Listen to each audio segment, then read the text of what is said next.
उमेदवार गोकुळ गीते हे विधान परिषद निवडणूक जिंकलेले आहे, विजयी म्हणून आलेले आहे, आमदार आता ते झालेले. त्यांचे निकटवर्तीय सुरुवातीपासूनच त्यांच्यासोबत होते. नाना गामणे आपल्यासोबत आहे. भाऊ, खरं तर सुरुवातीपासून नाशिकच्या विधान परिषद निवडणुकीमध्ये ट्विस्ट होता. अखेर आपला विजय झाला आहे, गोकुळ भाऊंचा विजय झालेला आहे. कसा बघता हा विजय? विजय आम्ही असं मला आजही वाटत नाही का गोकुळदादा आज आमदार झालेला आहे. ही ती जागा आहे.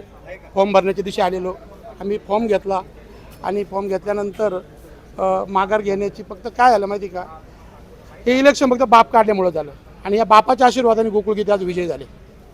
काय आता पुढचं ठरलेलं आहे? उदय सामंत यांच्या तसं आमचं काहीच नाही. आम्ही शिंदे साहेबांच्या आशीर्वाद घेण्याकरता जातोय. काय शिंदेच्या शिवसेनेत प्रवेश करणार? नाही, अजून तसं काहीच नाही. आम्ही आशीर्वाद घेण्याकरता जातोय आणि मी सावंत साहेबांना सांगितलं की आम्हाला आशीर्वाद घ्यायला यायचे. काय बोलणं झालं नाही? अजून तसं काहीच बोलणं झालं नाही. तिथे गेले कळलं. विमानाने जाणार आहे काय? मी त्यांना रिक्वेस्ट केली, ट्रॉफिक लागेल आम्हाला. ते म्हणे, मग त्यांना मी रिक्वेस्ट केली विमान पाठवता येईल का? ते म्हणे पाठवतो. मग आता ही निवडणूक खरं तर आपण बघितलं असेल तर वेगवेगळ्या कारणाने चर्चेत राहिलेली होती. दराडे यांना अंतर्गत नाराजी होती आणि नाही, मी गोकुळ भाऊने पण- असं मी देखील पण- सांगितलं होतं का मला शिवसेना पुरस्कृत करा.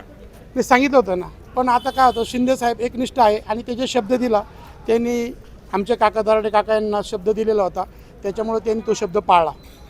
मग आता गोकुळ भाऊ यांचा पुढचा निर्णय काय राहील? शिंदे साहेबांकडे गेल्यावर कळेल आम्हाला. आपण बघतोय खरं तर गोकुळ गीते यांचे अगदी निष्ठावान आणि त्यांच्यासोबत कायम असणारे नाना गामणे यांची ही प्रतिक्रिया समोर आलेली. एकनाथ शिंदे यांचा आशीर्वाद घेण्यासाठी ते मुंबईला जात आहे. त्याच्यामुळे आता पुढे काय काय घडामोडी घडतात याकडे सर्वांचं लक्ष लागलेलं आहे. महेश माले, लोकशाही मराठी, नाशिक.